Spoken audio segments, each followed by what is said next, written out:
necesitamos algo y no tenemos la grabación. Ok. Hoy vamos a hablar de la Basílica del Santísimo Sacramento, la Basílica del Retiro, la Basílica de la aristocracia de Buenos Aires, de la clase alta, la Basílica de los casamientos de lujo. Ahora sí estamos todos, creo. De las celebraciones pomposas, de los grandes apellidos, una basílica de lujo realmente de lujo. Tal vez la historia de la construcción sea diferente a otras, en cuanto a que la persona que la hace construir, esta señora llamada Mercedes Castellanos de Anchorena, pasaba mucho tiempo en Francia. Ella era muy devota del Santísimo Sacramento, toma contacto con los sacramentinos en Europa, esta congregación, digamos, creada por el beato Julián Pedro Aymar, se llama, el fundador de este movimiento, y ella contrata en Europa una iglesia con curas y todo. Ella hace venir a la congregación a Buenos Aires, ella compra el terreno, hace hacer un proyecto a dos arquitectos franceses, Alfred Coulomb y Louis Léopard Chauvet. Eran dos franceses que diseñan pero que no podían venir a construir. Entonces la construcción la hace Ernesto Vespignani, como les expliqué en la clase pasada, el mismo que hace María Auxiliadora. Hace la construcción, hace algunas reformas, toma algunas cosas de inspiración parecida, y entonces lo que tiene de particular es esto, que lo que uno ve en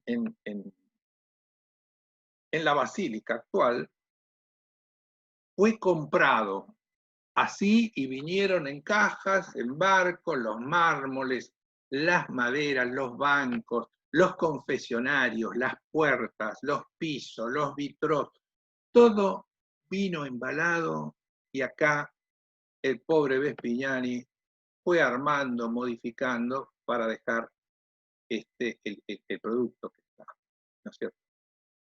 Es una historia muy particular de gente muy rica, gente del campo, donde las señoras eran las encargadas de hacer donaciones o atender a la gente más pobre, hacían iglesias, orfanatos, hospitales. Esta señora, Mercedes Castellanos de Anchorena, como consecuencia de esto, el Vaticano la premia con un título honorífico, que yo no sé si ustedes saben, pero que en la Argentina tuvimos tres mujeres de la alta clase social argentina, muy ricas, tenían el título de marquesa pontificia. Eran tres. Una era ella, Mercedes Castellanos de Anchorena, que estaba casada con Nicolás Anchorena.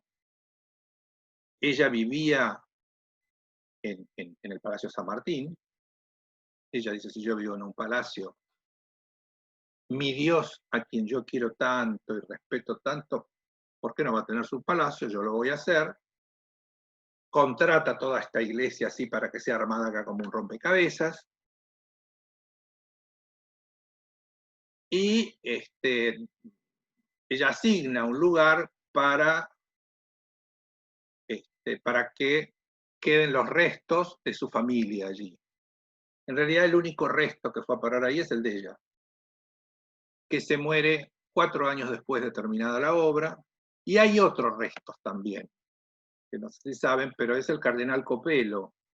El cardenal Copelo, el del colegio, el de tantas obras en Argentina, también tiene sus restos ahí. Pero de la familia Anchorena está solamente ella.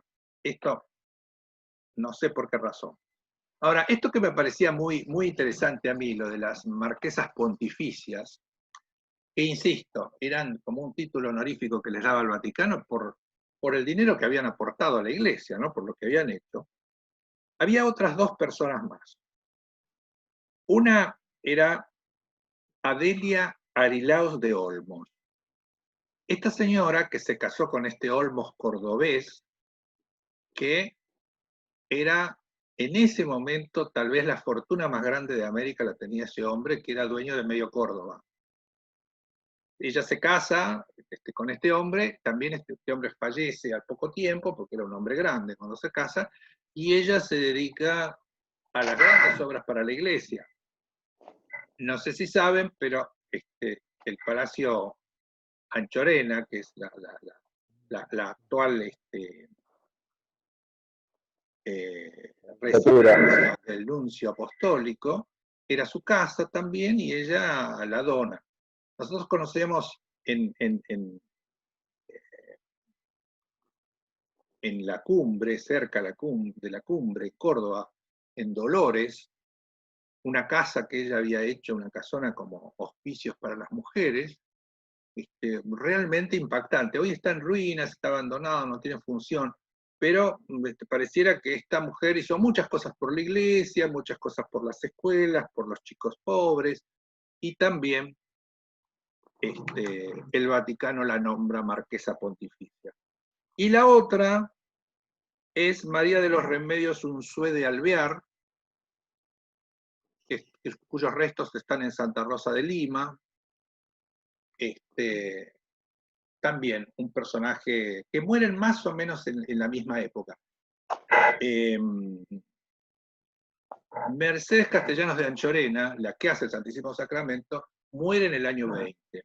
Pero estas otras dos mujeres mueren a finales de la década del 40, con el peronismo en el gobierno y con ciertas tensiones entre la familia y el gobierno, al punto de que esta señora de Alvear, María de los Remedios Unzué de Alvear, no le dejaban descansar sus restos en la iglesia de Santa Rosa de Lima. Porque después que se fue el peronismo, pusieron los restos de ella ahí. Porque una de las particularidades del título, ser marquesa pontificia, era que sus restos podían descansar en una iglesia. Bueno, la cuestión es que esta señora contrata a los arquitectos, lo contrata Vespignani acá, y en 1908 comienza la construcción con Vespignani al mando y termina en 1916. Ella se muere en 1920.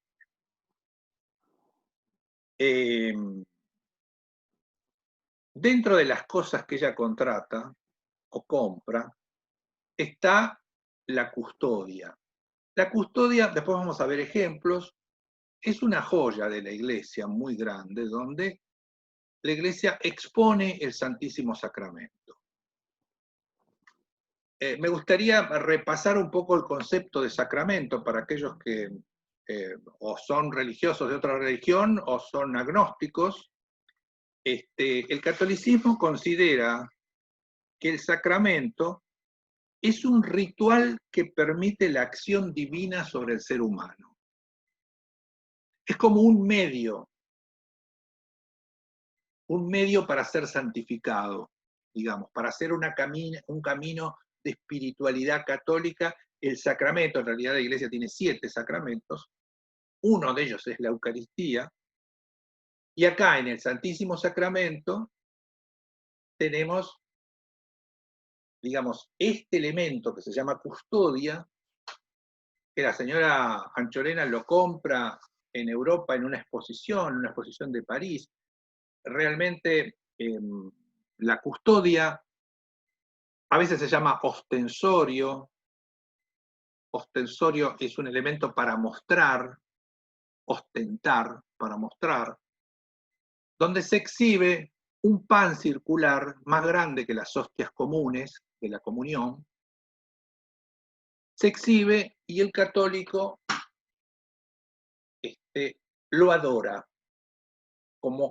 como que en ese símbolo, digamos, en ese pan, está el cuerpo de la divinidad. O sea, miren ustedes la importancia que tiene este elemento, ¿cierto? Generalmente las grandes iglesias tienen una custodia de oro, plata, piedras preciosas, esmaltes riquísimos. Yo, por mi profesión, tuve la suerte, por la oportunidad, de varias veces estando en Roma, ir a negocios que venden estas cosas. Por ahí a ningún turista común se le ocurre entrar en esas casas donde venden cálices o venden las ropas de los sacerdotes.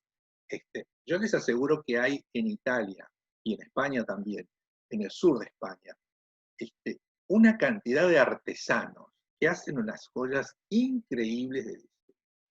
En este caso es una custodia muy impactante. Ella compra en la exposición esto y todo el proyecto, todo el diseño de la iglesia se hace en base a esta custodia, a esta joya, a este elemento que representa uno de los sacramentos, digamos, el sacramento de la Eucaristía, la hostia que se da como un alimento espiritual en un momento de la misa.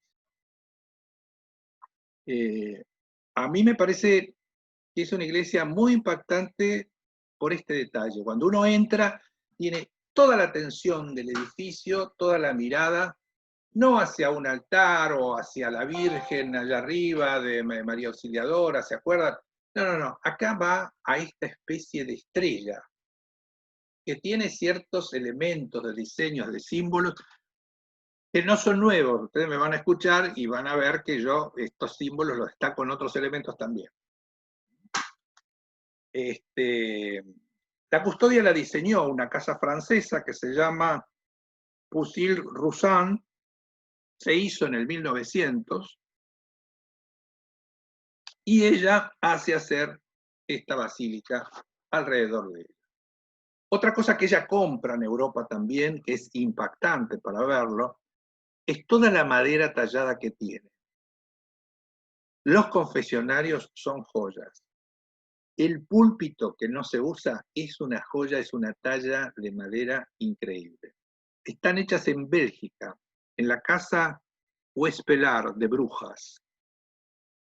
Y por supuesto, no podía faltar el órgano, también comprado en París, que tiene la particularidad de que, bueno, tiene 5.000 tubos y es el órgano más grande en funcionamiento de la Argentina. Muy interesante todo lo que tiene que ver con el lujo. En el caso de la cripta, por ejemplo, tiene pisos alemanes. Con los pisos hay una cosa muy especial, vamos a hablar de los símbolos, de cómo están hechos. Los pisos del Santísimo Sacramento son los mejores de la Argentina, no hay más de eso. Hay pisos que a mí me gustan las formas, me gustan los diseños, mirá, este es muy antiguo, mirá qué lindo, sí. Pero el símbolo y cómo está hecho por los alemanes es como un trabajo como de porcelana, como si el fabricante hubiese fabricado vajilla de lujo, con ese preciosismo de los dibujos. Evidentemente sabían. Con los años me encontré en Río de Janeiro, en la Basílica de la Candelaria, con que existía el mismo piso. Yo digo, bueno, entonces el Santísimo Sacramento no tiene pisos originales. No, se ve que el fabricante en esa época, fines del siglo XIX, había vendido. ¿Por qué? Porque los pisos de la Candelaria son de esa época también. Si bien el edificio tiene un siglo más de vida, es mucho más viejo, los pisos fueron colocados en esa época y uno los ve, son maravillosos. ¿De dónde pudieron haber traído mármoles? Bueno, mármoles trajeron de Italia, de Marruecos, hay un ónix rojo de Marruecos muy, muy interesante. Realmente un lujo de lo que se puede hacer con mucho dinero, con la devoción que tenía esta señora, y también con una mano de obra muy importante. Hay historias sobre el origen de la basílica, algunos deben conocer, algunas. Hay 3 versiones sobre por qué surge esta basílica, qué pasó allí, cómo era la historia de la familia. 3 versiones de las cuales tal vez ninguna sea cierta o algún elemento podrá tener en común. No se sabe. Una de las versiones dice que esta señora, Anchorena, tenía un hijo que tenía una relación con la hija de Corina Kavanagh. Corina Kavanagh pertenecía a una familia de irlandeses ricos, pero que no tenían la historia ni la aristocracia de los Anchorena. La cuestión es que esta señora Mercedes dijo, yo no quiero este matrimonio, no quiero que mi hijo se case con ella, no sé qué. Bueno, después de muerta, Mercedes, Corina Kavanagh hace hacer el edificio, ocultando totalmente, porque no se ve de ninguna parte, la Basílica del Santísimo Sacramento. Es una pena, hay que entrar por la calle de servicio, digamos, del Kavanagh para poder verla.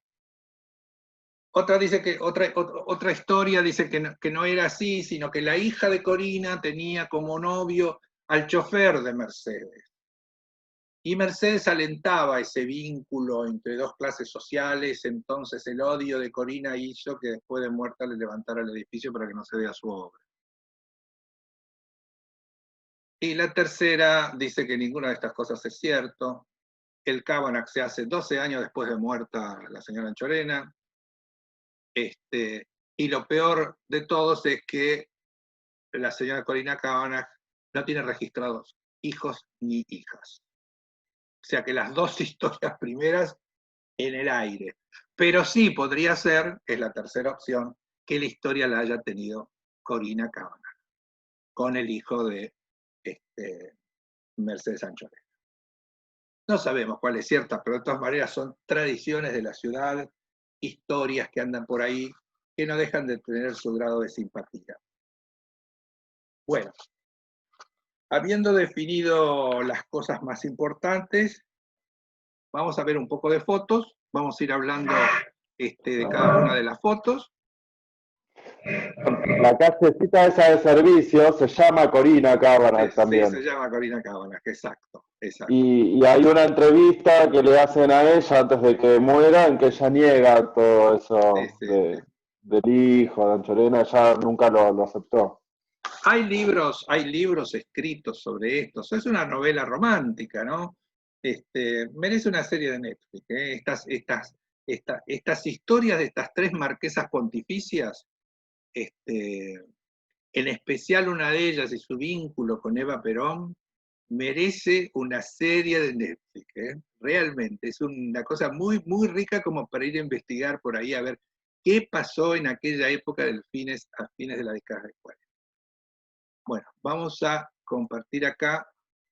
Vamos acá. ¿Ven ustedes?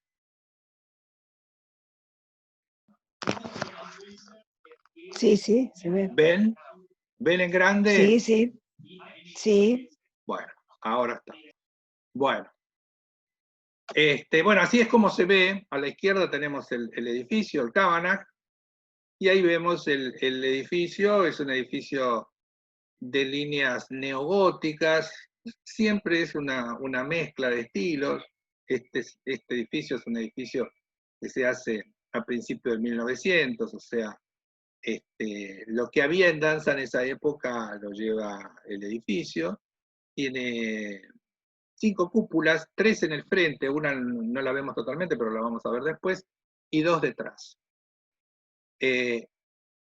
Lo que más llama la atención, esto del costado, miren acá, y esto, Diego, vos que preguntabas sobre el tema de la entrada a la cripta de María Auxiliadora, Acá, este edificio tiene dos entradas a la cripta. Uno es este que estoy señalando ahora y el otro está del otro lado. Ahora, la forma de la entrada a la cripta es igual a la que tenía María Auxiliadora y la tenía en el medio. En vez de esta marquesina, de este toldito que tiene acá, María Auxiliadora tenía la única entrada. Con los años la cambiaron de ubicación y le dejaron la entrada así como está ahí. Lo veo.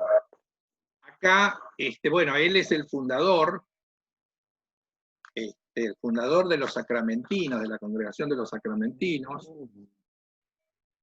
que es el beato Julián Eymar. Tiene una custodia, en este caso de bronce, se ha ennegrecido, él la está levantando. Tiene abajo dos ángeles, esta es una iglesia llena de ángeles, y hoy vamos a hablar en especial, vamos a hacer alguna pequeña reflexión sobre los ángeles y les debo una clase sobre ángeles en las iglesias, pero hoy vamos a hablar alguna cosa. Los dos ángeles que vemos tienen los mismos gestos que los ángeles de María Auxiliadora, si se acuerdan ustedes.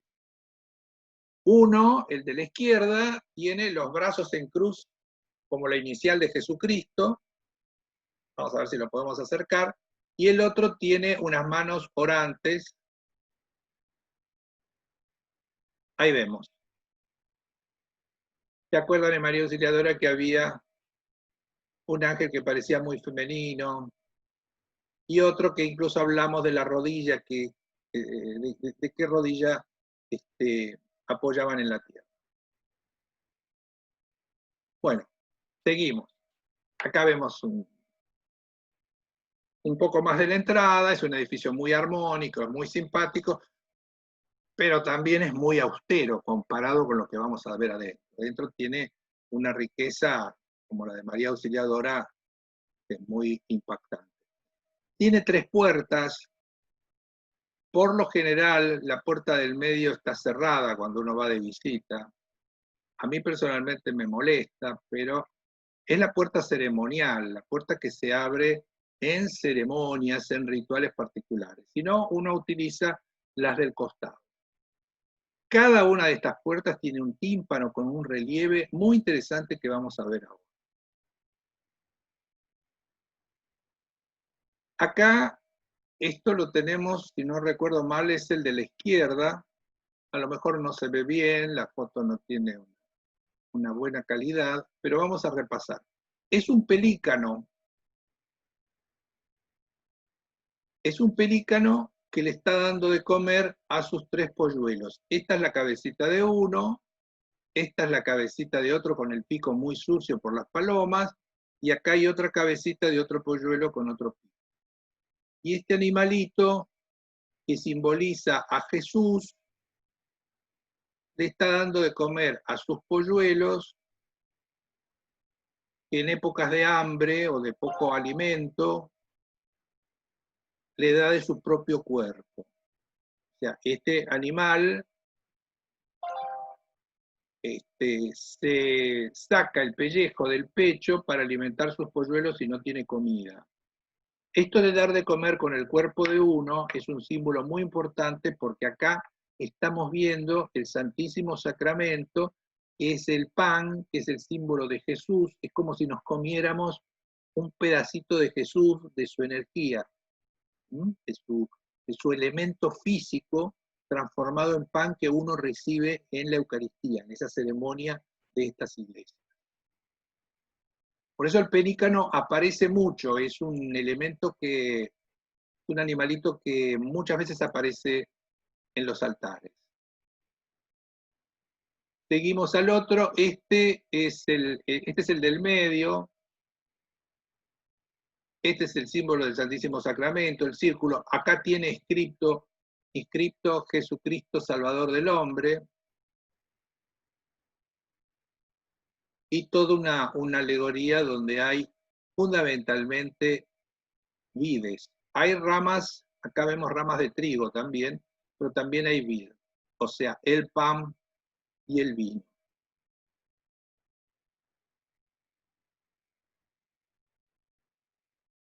Y en el último,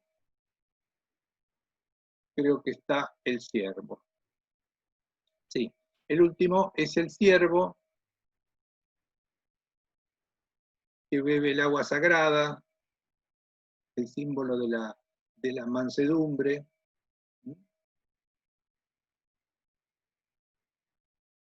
Y ahora vamos a ver qué tenemos antes de entrar. Hay algo más. Esta es la puerta del medio, la puerta ceremonial, y miren ustedes qué particular, porque en este granito lo único que hay es un rombo o un cuadrado girado. Aquellos que participaron de la clase de pisos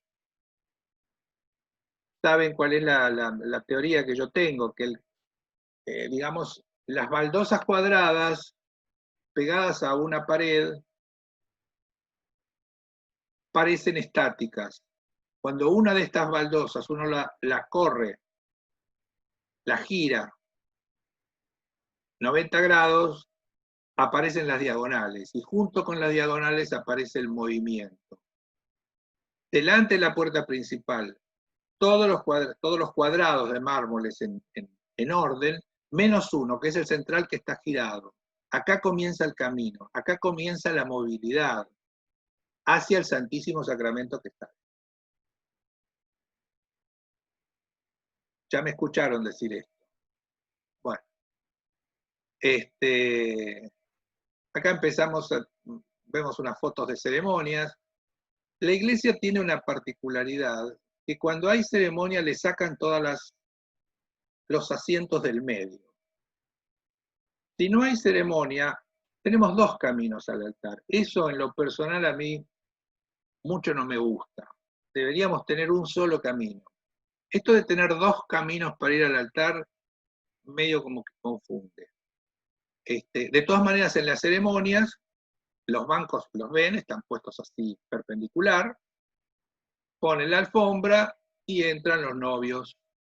Ahí podemos ver el órgano, podemos ver unos elementos muy interesantes que tienen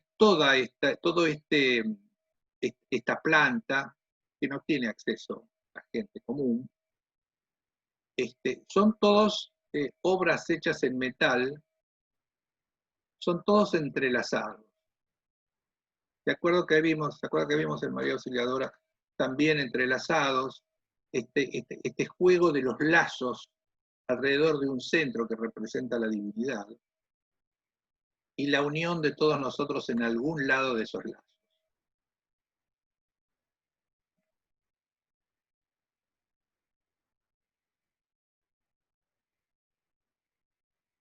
Realmente hay que reconocer que la iglesia es impactante.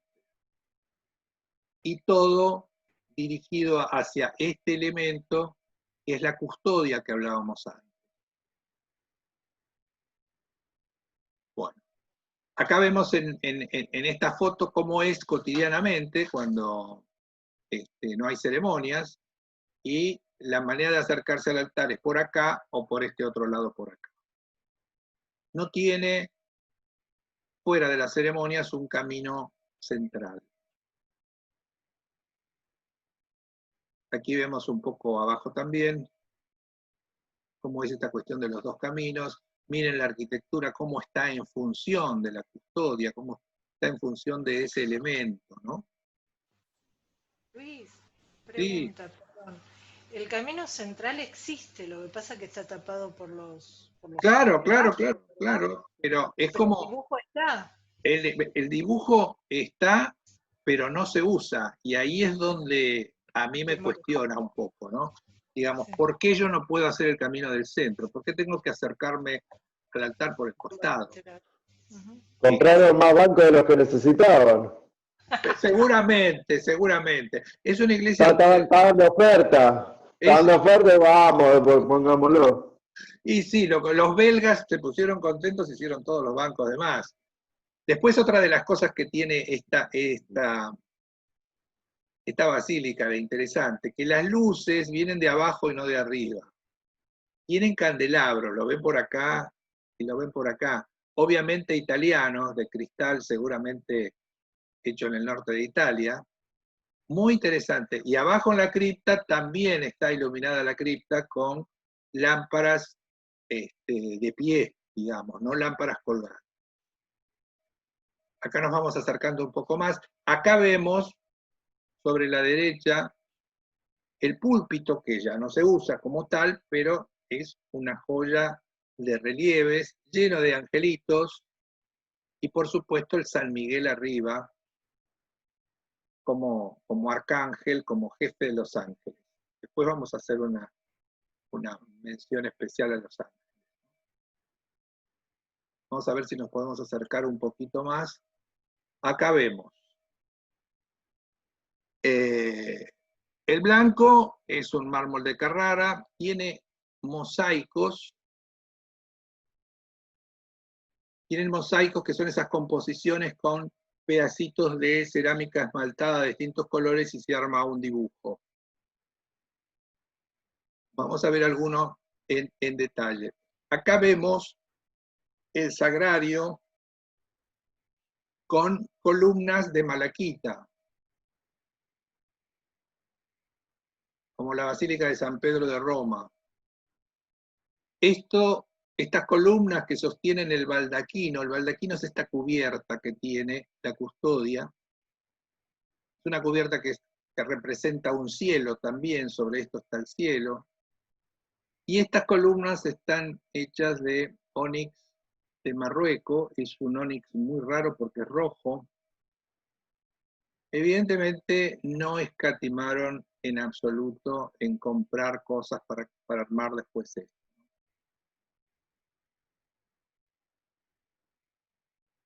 Hay muchos ángeles acá, incluso en la custodia hay ángeles arriba, a ver si hay otra foto donde se pueden ver un poquito más. Acá hay ángeles custodios, ¿ven? Acá está la custodia. La foto no es muy buena, es muy difícil fotografiarlo esto. La custodia es un elemento, es una joya de la iglesia, como dije antes. Es un sol, es un círculo. El círculo representa la divinidad. No es nuevo, siempre lo repetimos en todas las clases. En el medio está expuesta el Santísimo Sacramento, esta especie de hostia más grande. Está sostenida en un elemento que se llama viril, con B corta, el que lo sostiene. A veces alcanza eso para exponerlo en una iglesia o en una capillita muy sencilla. Acá tiene un elemento sumamente simbólico. Miren la rayera que tiene. Nuevamente aparecen estos alternados entre los rayos ondulantes y los rayos rectos. Tiene 9 medallones, cada uno corresponde a un coro angélico. Los ángeles están divididos en 9 grupos, 9 categorías, de acuerdo a las tareas, de acuerdo a cómo están en la jerarquía. Hay ángeles que están más cerca de la divinidad y hay ángeles que están más cerca de los hombres. Los que están más cerca de la divinidad se llaman serafines. Ahora vamos a ver más adelante, a ver si podemos ver en alguna basílica qué característica tiene el serafín. El serafín es un ángel que tiene, o está representado, digamos, por un ser alado que tiene 3 pares de alas. 2 alas que le tapan la cara, 2 alas que le tapan los pies, y 2 alas detrás que le permiten volar.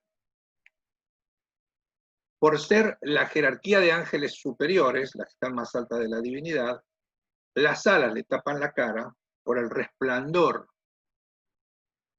que tiene la divinidad. No siempre es posible mirarlos sin protección por la fuerza, por la energía que tiene eso que están viendo.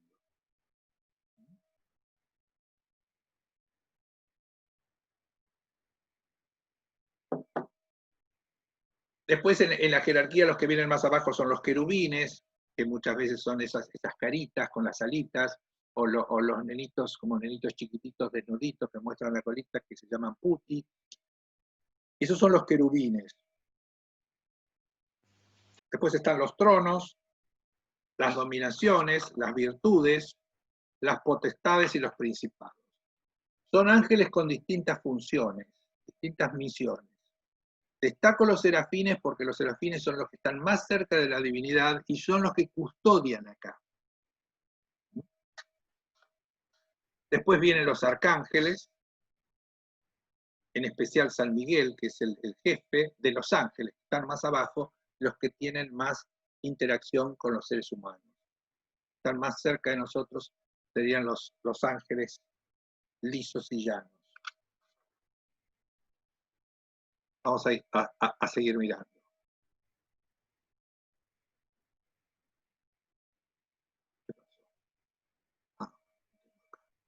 Bueno, acá vamos a completar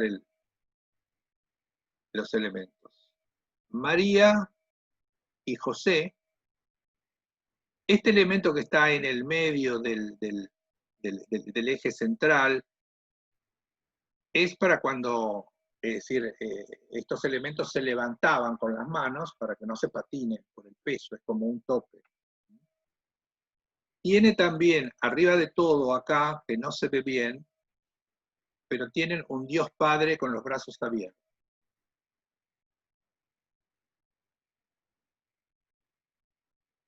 Adoremos in eternum. Y por último, los ángeles de arriba, son los ángeles custodios del Santísimo, hay uno en cada extremo.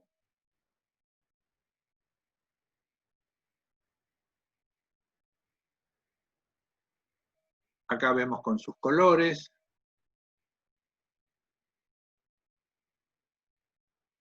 Otra más. Vemos adentro cómo tiene representado el cielo, ¿no?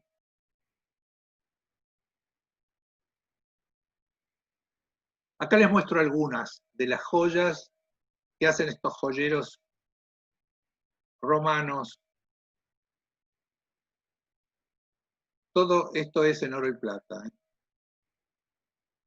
O sea que esa que vemos, muy premiada, es muy importante, es muy rica, pero hay otras que también tienen lo suyo, ¿no? Uno se queda impactado con estas formas, estos diseños y estos símbolos que tienen. Es un sol súper radiante, de muchísima energía.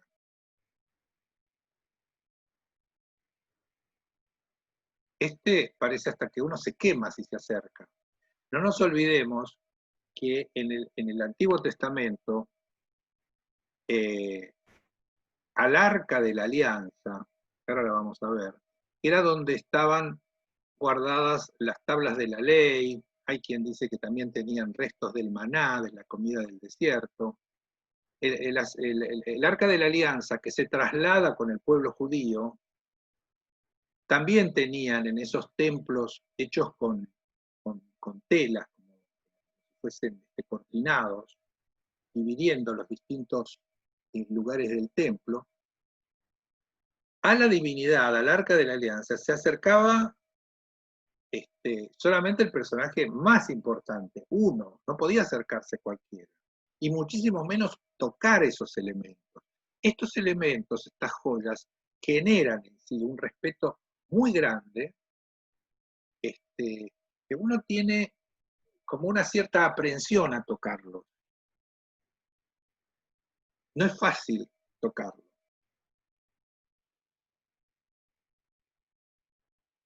En muchas ceremonias... En el Evangelio, cuando relatan la pasión de Cristo, dicen, se rasgó el velo del templo cuando muere.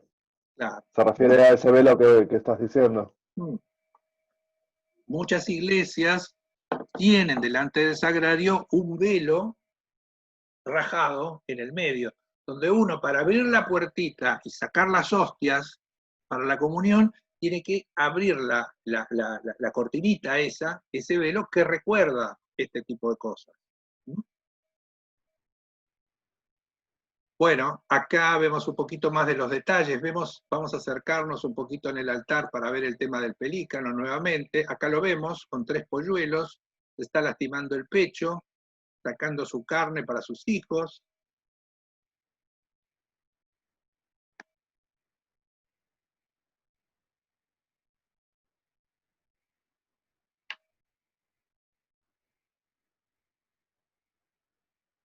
Muy interesante todo lo que hay.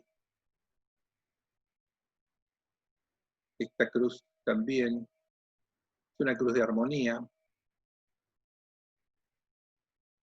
Este es el sagrario que hay en el altar de la Virgen, lo vamos a ver más adelante porque este tiene acá un símbolo sobre el cual yo baso toda la interpretación simbólica del piso de la basílica, parte de ahí.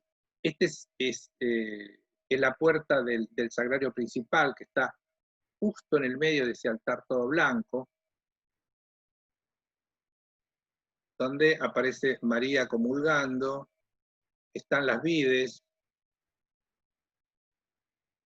el círculo de la divinidad, el círculo de la Eucaristía.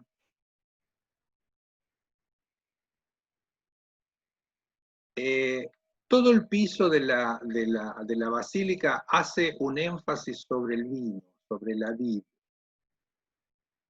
Y esto es muy importante, porque es la otra sustancia en que Jesús se transforma, digamos, en el pan y en el vino como si fuese su sangre. En esta puerta, que es la puerta que separa toda esta balaustrada, que separa el presbiterio, digamos, donde los sacerdotes celebran y digamos, donde estoy yo parado en este momento, que es la nave donde está el resto de la gente, tiene una puerta doble. De un lado, vamos a ver nuevamente la vid, y todo el piso está lleno de vides, y acá aparece medio excepcionalmente el trigo y el origen del pan, que está sobresimbolizado en la custodia.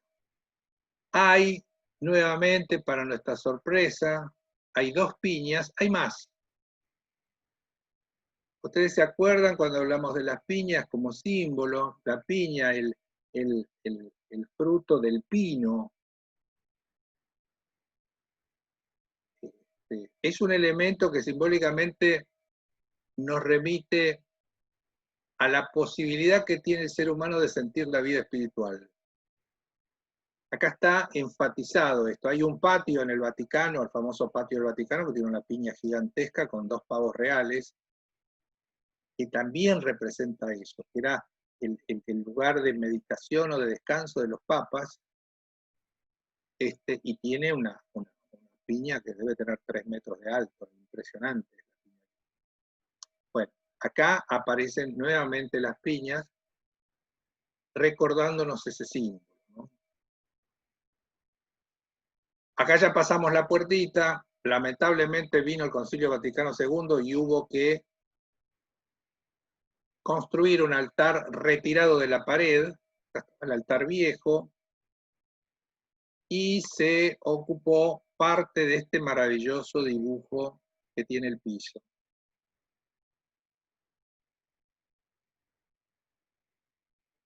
Es un piso de centro circular, como tiene que ser. Esto coincide con un eje que es el centro del crucero.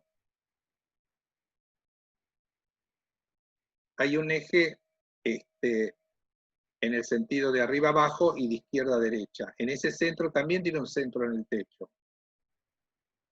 Es el axis mundi, el lugar más importante energético que tiene esta iglesia, es ese lugar que está marcado, que tiene acceso nada más que el sacerdote que celebra. Hay 4 elementos que representan todo el universo, en el sentido de los 4 puntos cardinales. No queda lugar donde no tenga expansión esa energía de ese eje que hay. Y también tiene, si lo observamos, nuevamente esta cuestión de un cuadrado, que yo lo estoy marcando acá, que gira, se pone en diagonal y se pone en movimiento. Este es un centro donde a uno se le moviliza el alma, digamos. Esa sería la definición de este lugar.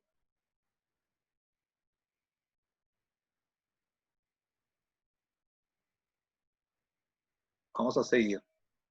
Acá vemos lo de la piña, que acá hay dos en la puertita principal, pero acá hay otras dos más. El dibujo del piso viene con un dibujo hasta pararse frente al altar y acá se transforma en otro dibujo con otra fuerza. Todos son hermosísimos por donde los miren. Vamos a ir a ver uno por uno. Bueno, nuevamente el púlpito.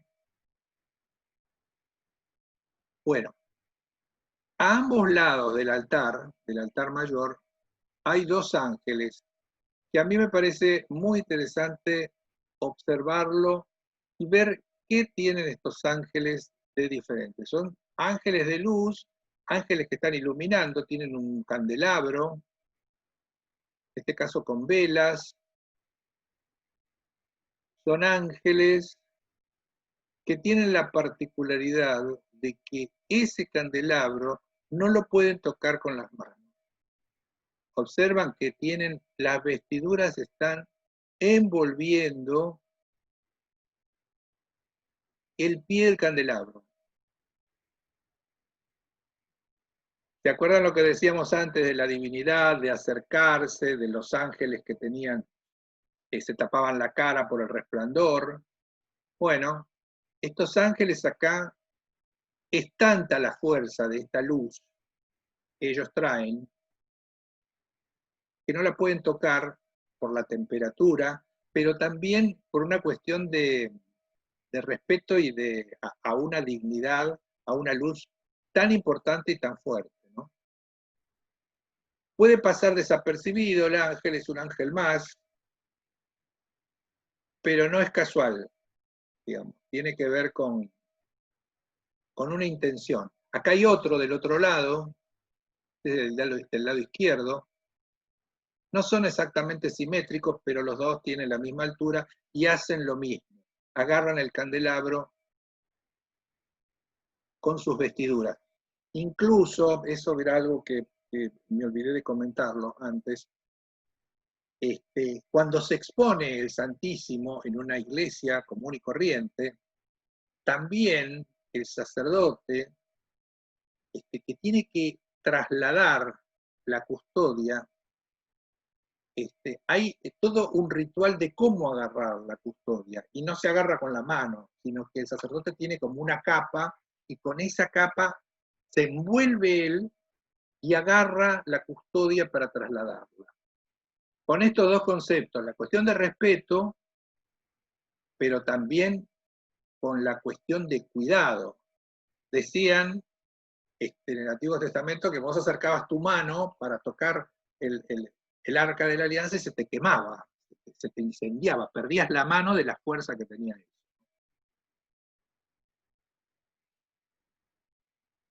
Bueno, ahí lo tenemos a los dos un poquito más. Acá, esto pertenece a la Catedral de Monreale, en Sicilia, cerca de Palermo, uno de las, digamos, catedrales más importantes en cuanto a los mosaicos. Monreale y Ravenna son las ciudades que tienen los mejores mosaicos que ha hecho la humanidad. Acá vemos a la distancia lo que son estos serafines con sus alas. ¿Se acuerda que hablamos de las jerarquías angélicas? Bueno, acá están los serafines cerca de Jesús con todos sus símbolos, sus mudras de bendición. Miren cómo pone la mano. Tendríamos que dedicarle una clase también a los mudras. Miren el arca de la alianza acá. En el Antiguo Testamento todo esto tiene medidas, está indicado de qué material es. Acá es donde el pueblo judío trasladaba las tablas de la ley y armaban el santuario donde ellos paraban. Estos que están acá son dos ángeles que están en cuclillas.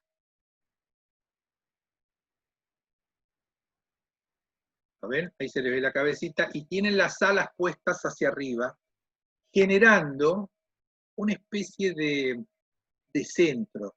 De este espacio es de donde se creía que salía la voz de Dios. Miren la importancia de estos elementos. Obviamente todo dorado, un elemento simbólico muy interesante, que de ninguna manera podemos pensar que cualquiera la puede tocar sin hacerse daño. Acá vemos los tronos. Estos ángeles son los que trasladaban el arca de la alianza. Acá están cruzando el mar en la huida. Acá los ángeles, acá tienen otro diseño. Los ángeles estos tienen un poco la cabeza más levantada, pero siempre van generando un espacio de donde se suponía que salía la voz. Todo esto es Antiguo Testamento, todo esto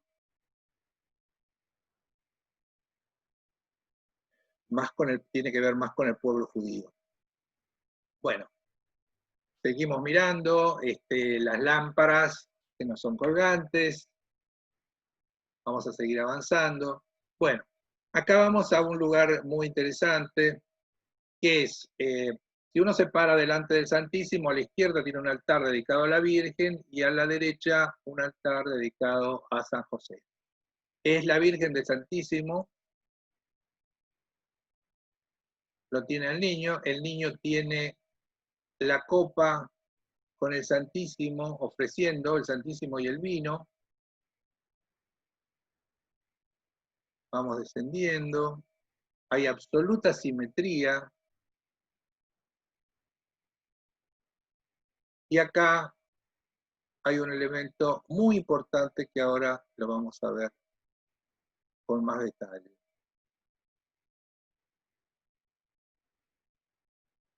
A los costados estas flores, siempre la flor representando a la Virgen. Esto está tallado en las puertas también. No es un hecho aislado o que se le ocurrió a un artista sin la dirección de alguien más. El altar tiene los pedidos y las gracias.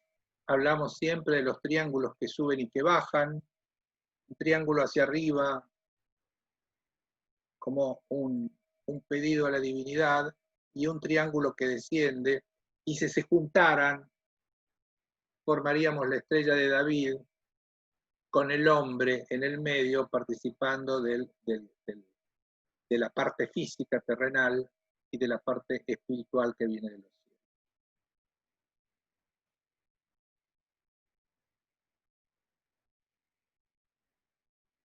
El anagrama de la Virgen,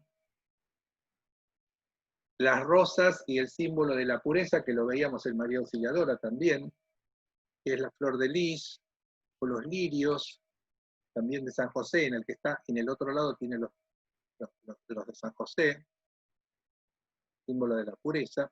Y acá vamos a la teoría que después esto se lleva al piso, lo vamos a ver con detalle y con placer, digamos, lo que hay en el piso. Yo digo que esto es la síntesis de la fecundidad de María. María es la generadora, la que toma la energía de la divinidad y lo transforma en el hijo de la divinidad, mezcla de Dios y de ser humano. Muchas veces en las oraciones se nombra el vientre, bendito tu vientre. Bueno, acá hay una especie de radiografía del vientre femenino. ¿Sí? como si estas dos hojas verdes generaran un espacio que sería el útero fecundado de la Virgen, y a ambos lados todo el aparato femenino de reproducción, lo que son las trompas de Falopio, lo que son los ovarios de la Virgen, todo una alegoría a la gestación, a la creación, a la tarea más importante que tuvo María. Y que de alguna manera esta simbología apunta a la generación dentro de cada uno de nosotros, ¿no? Esto, si bien está representado con lo femenino, no es exclusivamente femenino, al masculino también le cabe la creación, el conectarse con tu esencia para generar. Es un poco este mensaje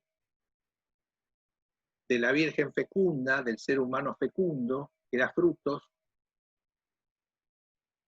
en esta síntesis, en este mosaico maravilloso. Chiquitito, porque debe tener 35, 40 centímetros de ancho y unos 20, 25 de alto. Es pequeñito. Bueno, hay ángeles también en el cielo raso.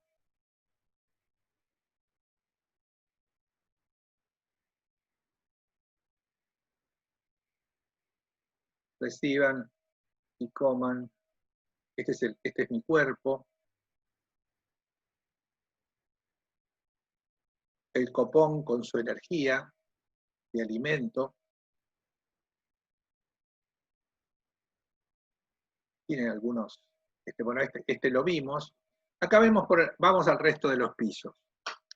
Yo les decía que el resto de los pisos tiene fundamentalmente la presencia de las vides.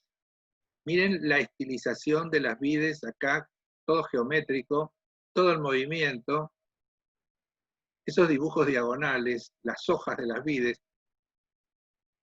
También hay un borde, que después lo vamos a ver con detenimiento. Acá, no sé si ustedes lo recordarán, pero estos triangulitos que subían y bajaban, con esta teoría del simbolismo, de lo que uno pide y la gracia, uno hacia arriba y el otro hacia abajo, también lo teníamos en María Auxiliadora, exactamente el mismo. Acá hay un entrelazado, si ustedes observan en el diseño de cada mosaico, hay un entrelazado que recorre todo el dibujo, va y viene, como si fuese una especie de laberinto, va recorriendo y va uniendo todas estas formas como si fuese en un diseño superior. No son elementos sueltos, ni siquiera lo simbólico.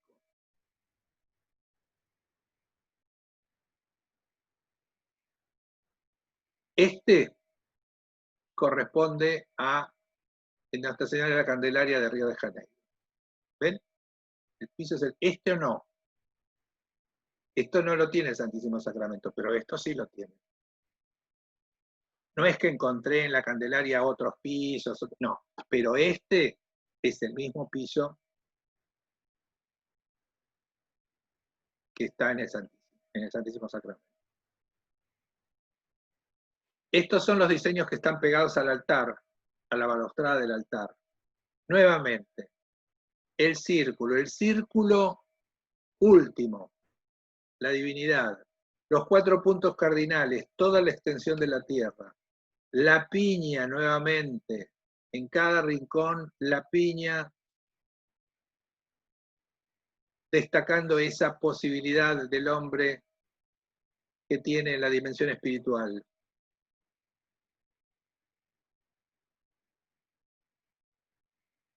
Y por supuesto el cuadrado que gira, porque acá tenemos un cierto ritmo de cuadrados, pero a medida que nos metemos en el dibujo nos ponen en movimiento. El dibujo es sumamente movilizador, ¿no?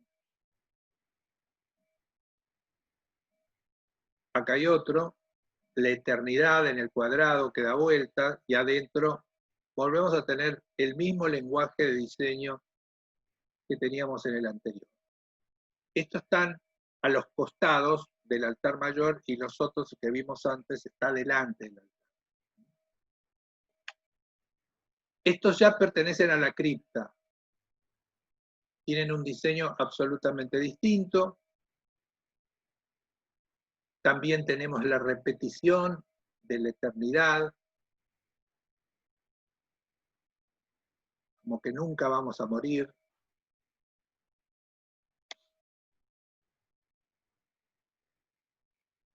La flor de lis.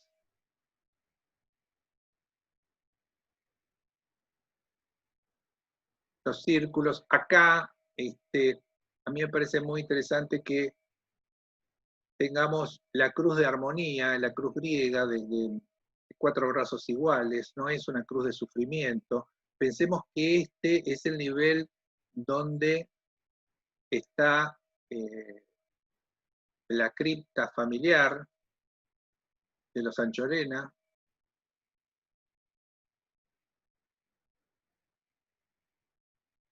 Acá vemos el diseño que yo les contaba de la iglesia de Río. Y acá, entre las columnas, vemos estos círculos que ahora los vamos a ver con detenimiento, que me parece de un refinamiento muy estudiado el diseño. Mire cómo resuelven los encuentros, las esquinas. Muy interesante, muy delicado.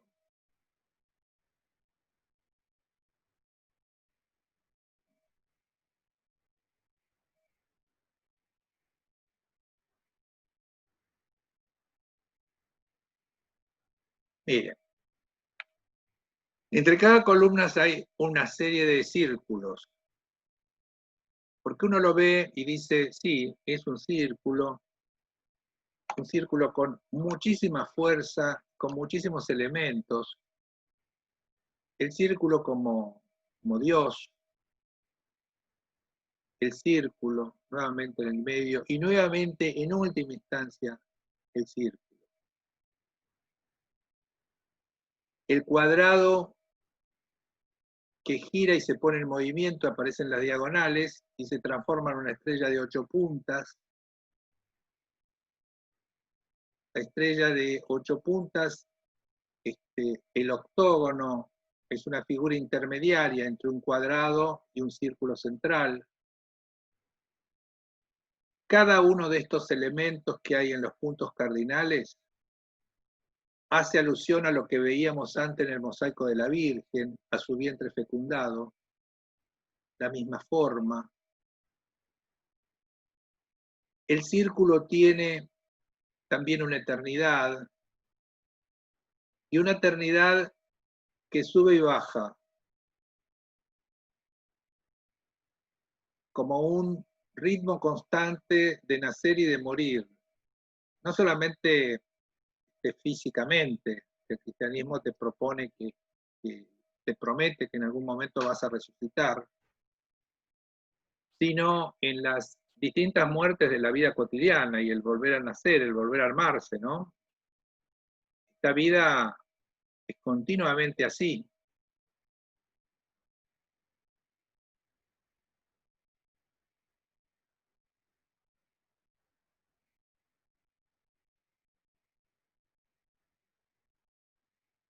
Yo creo que de los pisos que he visto en Buenos Aires, es uno de los pisos más hermosos, si no el más hermoso.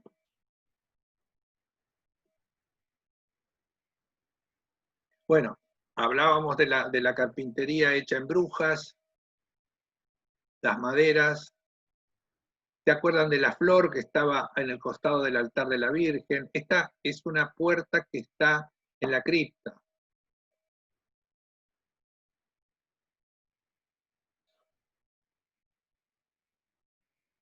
Todo el plano superior con los entrelazados también. Así como el piso tiene un entrelazado en los distintos dibujos, también en estos balcones, esta especie de balaustrada de protección, son entrelazados con un centro.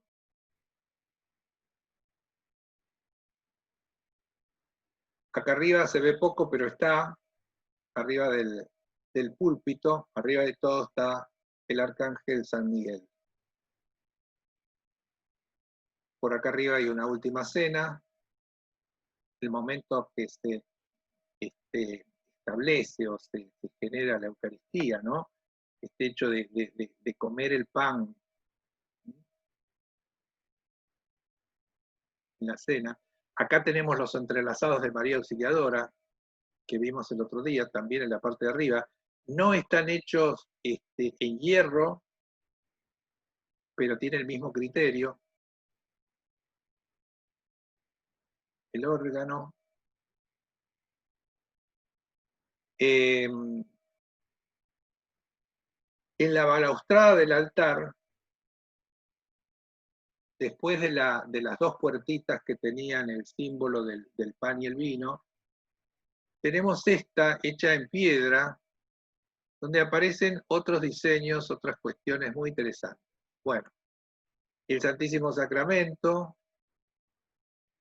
el copón, si esto es pan, faltaría el vino, aparecen las vides, y aparecen estas aves blancas, que uno puede decir es la palomita de la paz, ese pajarito, es no sé qué.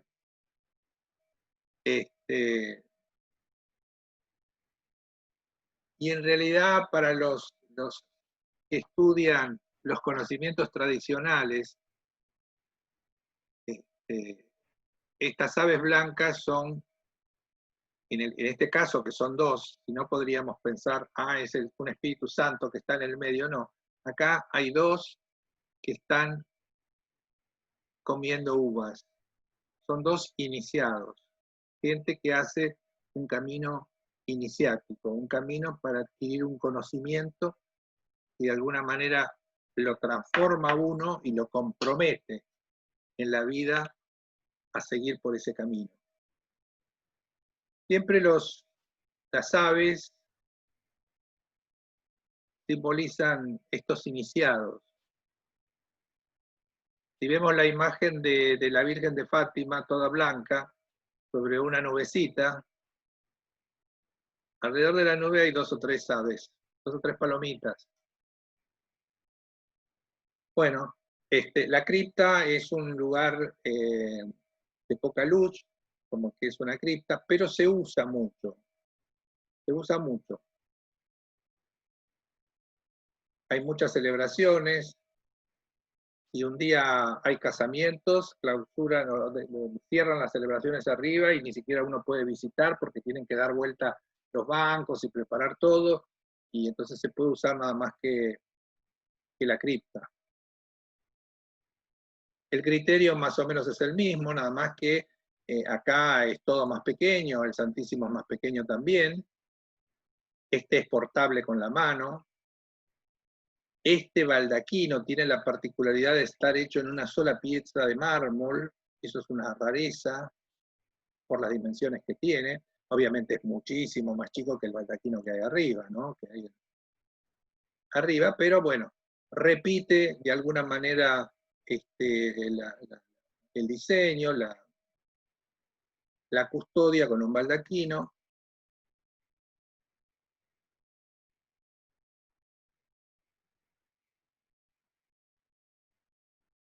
Es muy armónico porque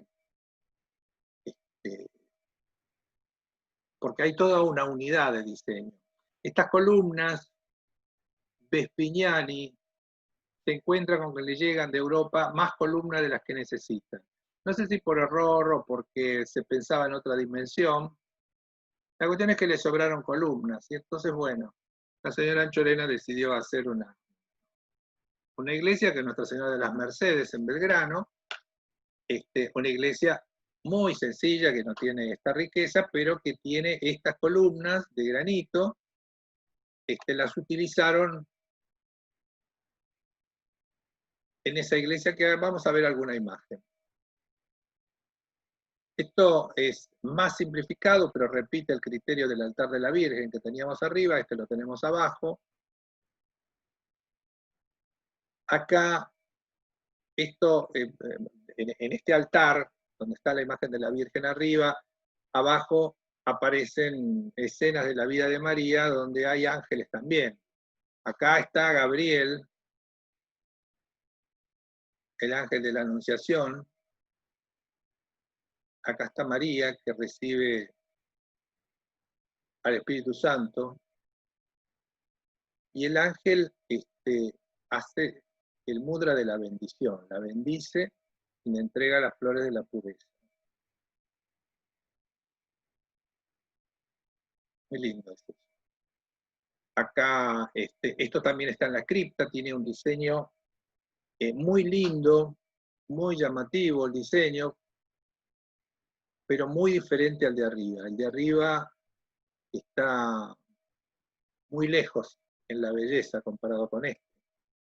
Es muy simbólico, mucho círculo, mucho centro, mucho entrelazado. Ustedes miran acá cómo se va entrelazando las figuras. Es muy interesante. Hay mucho movimiento en el piso.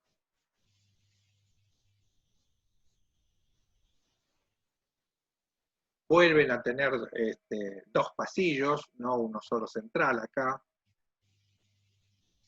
Supongo que si alguien se casa en la cripta harán lo mismo. Supongo, no lo sé, no lo he visto. Yo sé que los casamientos de famosos, como Maradona, por ejemplo, fueron arriba y con todo el lujo de la iglesia. Acá descansan los restos de ella, Mercedes Castellanos de Anchorena. Ella hizo prever catres, lugares para la familia. No sé qué pasó, pero ninguno vino. Esta es la iglesia de Nuestra Señora de las Mercedes. Acá tenemos las columnas que le sobraron a Vespignani. Es una iglesia muy austera, muy sencilla, sin grandes cosas, pero también hecha con donación de la señora Antonio. Bueno.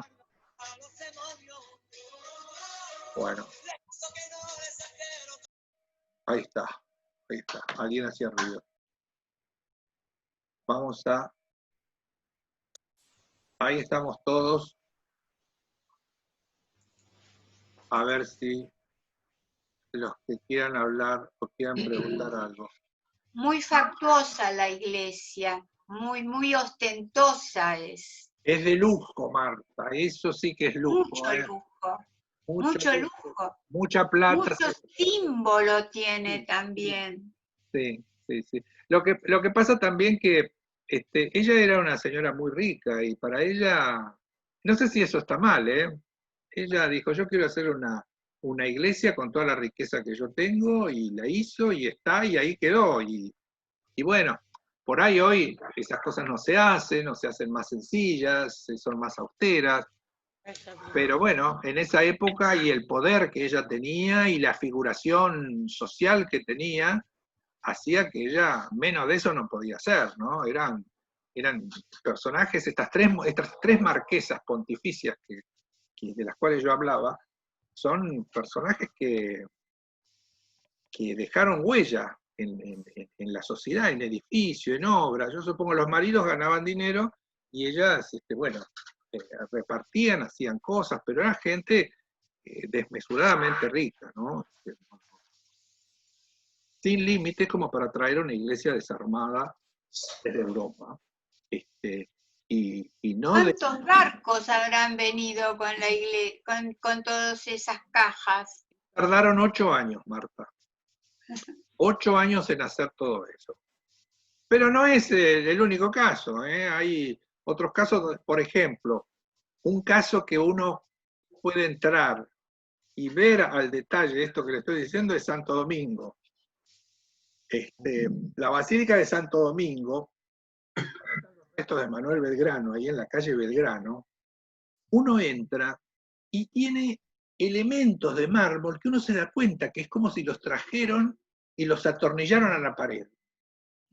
Se compraron en otro lugar y vienen acá y se atornillan porque acá no teníamos esa mano de obra que tenían los franceses, o los alemanes, o los belgas, para hacer esas cosas. Y a uno le parece raro, pero bueno, era como comprar un mueble. Compraban un confesionario de mármol. Santo Domingo tiene confesionarios de mármol hechos como te digo, ¿no? Están traídos, desarmados, y los marmoleros acá lo armaban, pero el conjunto venía ya todo tallado, todo pulido, todo listo para ponerse. Es muy interesante. ¿Puedo decir algo? Sí, decime, Mauricio. Que en 1908 se inauguró el Teatro Colón. Sí. En el mismo año que empieza la iglesia, y ustedes vean lo que es, si hay lujo y el dinero que había. Y a mí me parece bárbaro, por eso Buenos Aires es tan divina. Por esa gente, por esa imaginación, por esa plata que tenían y la gastaban como querían. Y hacían lo que querían, me parece bárbaro. Gracias a eso tenemos ahora todo. El Teatro Colón, qué sé yo, me parece uno de los símbolos más importantes del mundo. Sí, totalmente, Y Mauricio. tantos mausoleos del cementerio de Recoleta también comprados por catálogo. Claro. Momentos. Sí, sí, y bueno, lo que pasa es que uno se asombra cuando toma conciencia de eso. Cuando yo le digo que esa custodia es de oro y plata, y mide como 2 metros, y uno dice, ¿cómo puede ser? ¿Quién hizo esto? No, había industria y la hay hoy. Hoy hay industria que hacen esas cosas.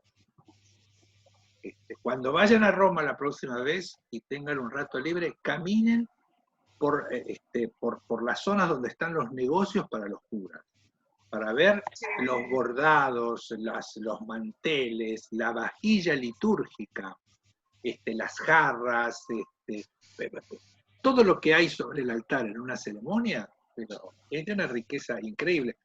Hay una iglesia muy linda en Roma, que es la iglesia de Jesús Misericordioso, nueva, hecha por un prócer de la arquitectura norteamericano, y la vajilla, o sea, los copones, el cáliz, la pátena, todo fue diseñado por la casa Bulgari.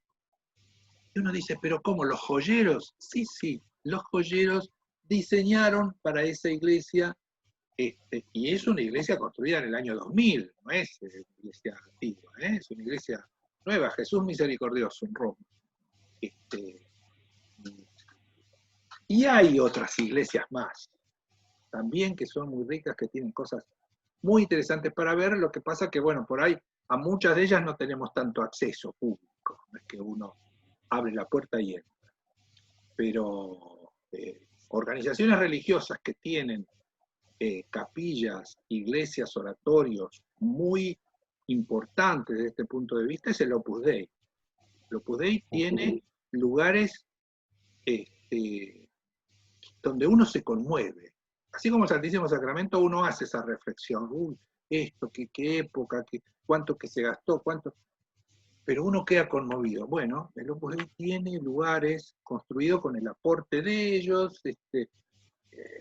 con el dinero de ellos, porque ellos entienden qué es lo que tienen que hacer, y tienen joyas. Uno entra y no puede creer lo que está viendo en ese espacio. En todo el mundo, no solamente en Buenos Aires. Es un movimiento religioso que sus seguidores hacen mucho aporte, y entonces ese aporte se ve en las obras porque es para Dios y porque para ellos está bien así. Bueno, es la decisión de cada uno.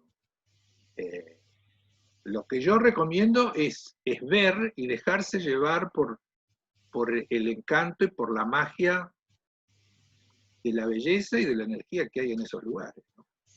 Uno puede decir, bueno, un capricho de una señora rica que contrató lo mejor del mundo y lo trajo acá a Buenos Aires para su fe y para que el resto de los porteños o de los turistas también puedan disfrutar de eso, que me parece también muy meritorio y que hace, como dice Mauricio, la riqueza de la ciudad. Correcto.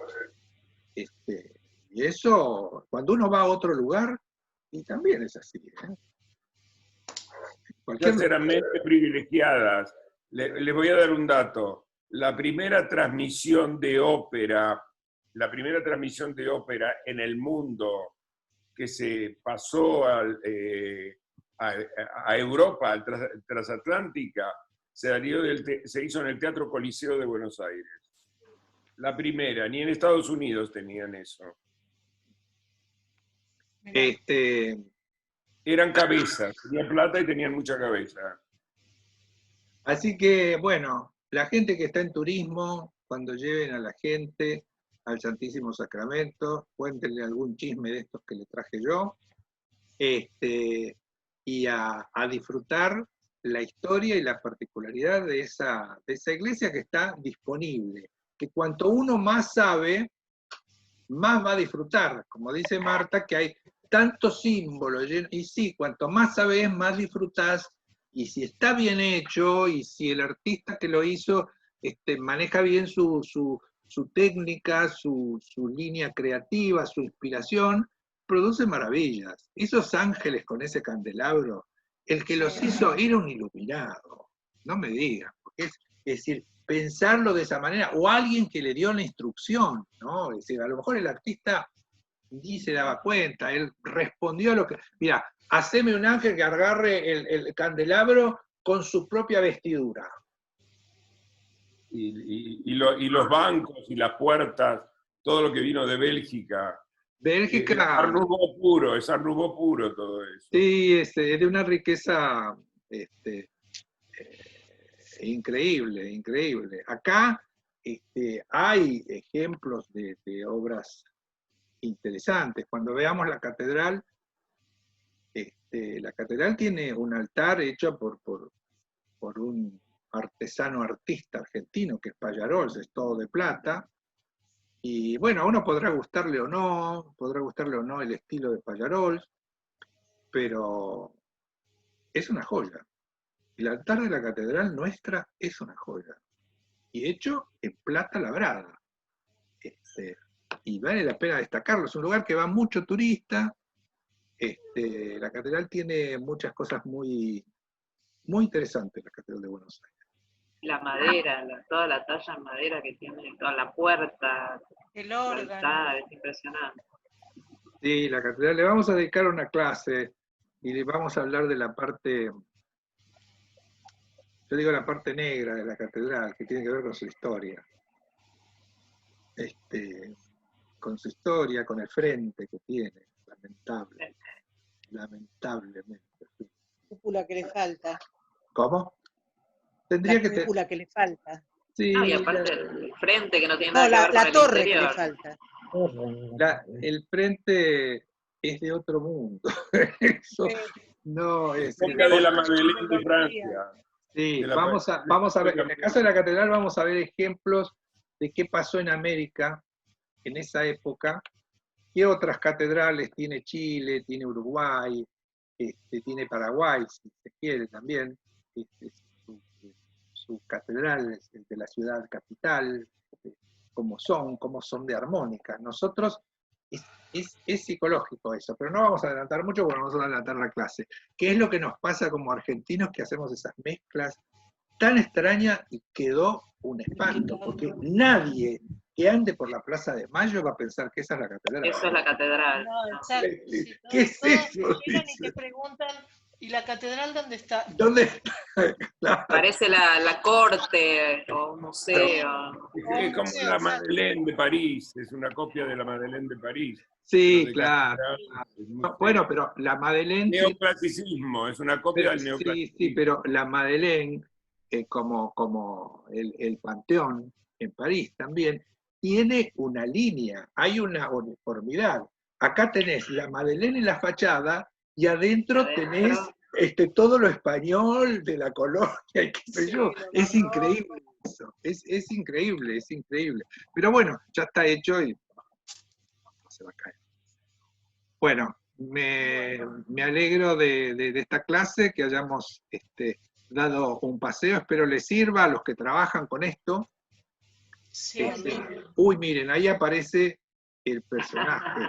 Qué lindo. Durmió, no hizo nada de ruido, nada. Se portó bien. Ahí aparece Beto. Sí, claro. Luis, la colección de las custodias que fuiste mostrando, sí, son de diversas iglesias, ¿verdad? Son de diversas iglesias, Marta. Yo quise poner diseños para que se vieran. ¡Qué belleza! Son joyas. Son joyas de son orfebrería. ¿Se pueden comprar? ¿Se pueden comprar? Claro que sí, puedes comprarlo y tenerlo en tu casa. Son joyeros. Ellos, los que hacen esas cosas son joyeros, y obviamente en la vida del joyero hará una. Vamos a Europa y compramos una media. Claro, traemos y... Ponemos todos un poco, Mauricio. De oro y plata, yo no sé cuánto necesitamos ser para comprar. ¿Puedo hacer una pregunta de ignorante absoluta? Decime, Claudia. De la religión. Decime. Dentro de la custodia, sí. ¿Qué hay realmente? ¿Hay algo que simboliza una hostia o hay una hostia? No. Acá depende de la situación. En la vida cotidiana, en cualquier iglesia, si hay una custodia, está vacía, salvo cuando llega el momento de la adoración del Santísimo. Entonces, ¿qué hace? Viene el cura, abre la puertita y pone un elemento metálico que se llama viril con una hostia grande, que se vea más, pero es un pancito finito, redondito. Lo pone, cierra la puertita y ahí queda expuesto como el cuerpo de la divinidad. El Santísimo Sacramento lo tiene expuesto 24 horas. Entonces, nunca está... La iglesia que está frente, la Sagrada Eucaristía. Sí. La Sagrada Eucaristía que está frente a la rural, también la tiene las 24 horas expuesta. Sí. Yo hace poco hice en San Miguel del Monte, en una iglesia histórica, que es la iglesia de San Miguel, en el centro del pueblo de San Miguel del Monte, me pidieron hacer una capilla de adoración permanente. ¿Qué es esto? Es un pequeño espacio donde el Santísimo está expuesto 24 horas. Entonces hay por lo menos una persona que se va turnando con otra y van haciendo 2 horas como de guardia, de cuidado, porque puede entrar alguien y llevarse todo. Y acá, en el Santísimo Sacramento, yo creo que solamente los viernes tienen acceso 24 horas. Lo que yo digo que en la iglesia no lo sacan nunca al Santísimo, pero no es que uno pueda entrar a la madrugada. Creo que una vez a la semana se puede y que es los viernes, pero vos vas a cualquier hora y está expuesto, pero podría no estarlo. Eso se llama exponer el Santísimo para la adoración, que por lo general van pocas personas, van 2 o 3 personas, a veces hay iglesias que tienen un espacio, una capilla cómodo, con un espacio cómodo, con una silla cómoda, para que vos estés no arrodillado, que es como de penitencia y de sufrimiento, sino sentado, meditando frente a eso que simboliza la divinidad. Entonces vos te podés... En la catedral hay. Claro que sí, claro que sí. Y esta, la de San Miguel del Monte, por ejemplo, quedó una capillita toda blanca, muy lindo, con unos pisos, con unas cosas doradas, muy simpático, y se usa de esa manera. Yo no sé si en San Miguel del Monte se puede hacer 24 horas todos los días. Si no lo pueden hacer los sacramentinos acá, en el Santísimo Sacramento de Retiro, todos los días porque no hay gente, o no tienen la organización, no es fácil 24 horas una iglesia abierta porque puede pasar cualquier desastre. Claro. La iglesia puede estar abierta, pero tiene que haber gente que vigile, o sea, hay que pagar una vigilancia. En el interior la gente es más devota, puede ser que vaya más seguido. Sí, puede ser. Puede que de todas maneras, a tu pregunta, Claudia, es así. Solamente cuando se expone el Santísimo para la adoración, está esa hostia más grande. A veces es solamente como si fuese una media luna de bronce pulido, ahí se encaja la hostia y se expone. Eso es una capilla muy sencilla, es lo mínimo de lo mínimo, es eso. Lo máximo de lo máximo es una joya como esta que vi. El sentido es el mismo. ¿Todas las iglesias tienen una todas las iglesias tienen una, y de distinta importancia y de distinto diseño. Hay diseños góticos, hay diseños románicos, hay diseños más modernos. Insisto con esto, uno no sabe, pero hay una industria en Roma muy importante y muy tradicional de En el solamente en Roma es España esto. también, ¿no? ¿Cómo?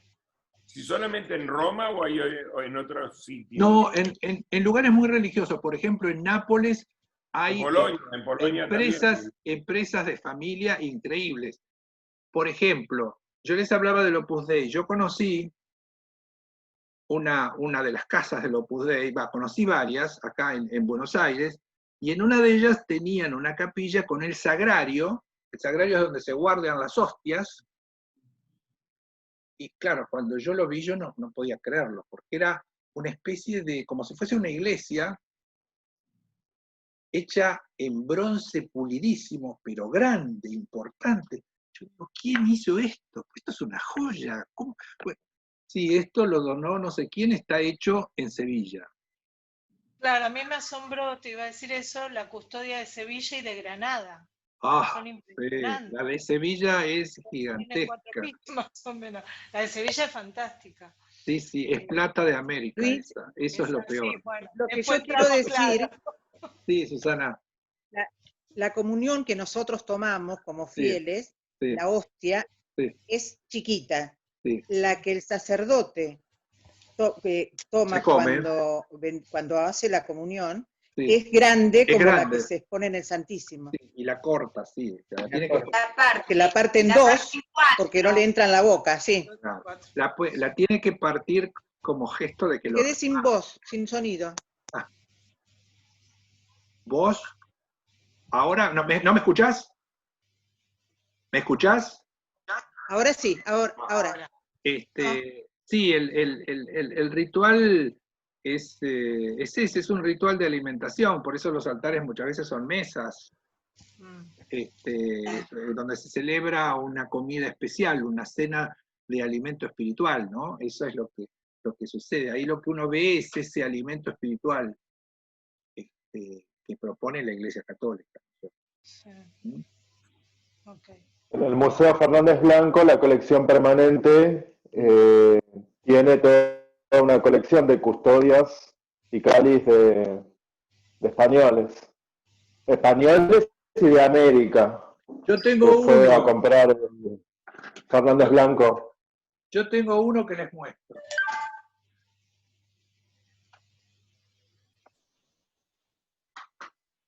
Miren.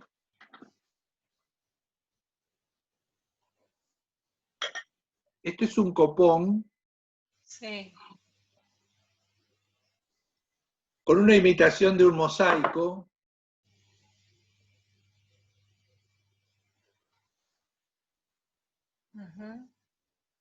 La cruz de los franciscanos, la T,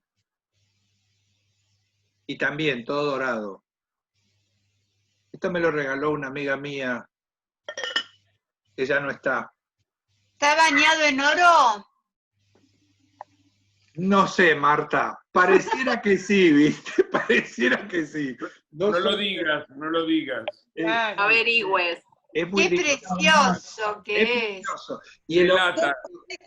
¿Es esmaltado? Es esmaltado. De afuera sí. Es una losa esmaltada.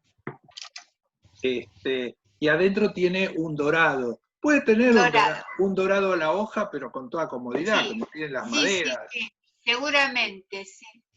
Lo que pasa es que para mí es una preciosidad. Claro. Es precioso, precioso. Bueno, esta es una de mis joyas que tengo acá. Así que bueno, el Santísimo Sacramento puede tener lo que tiene.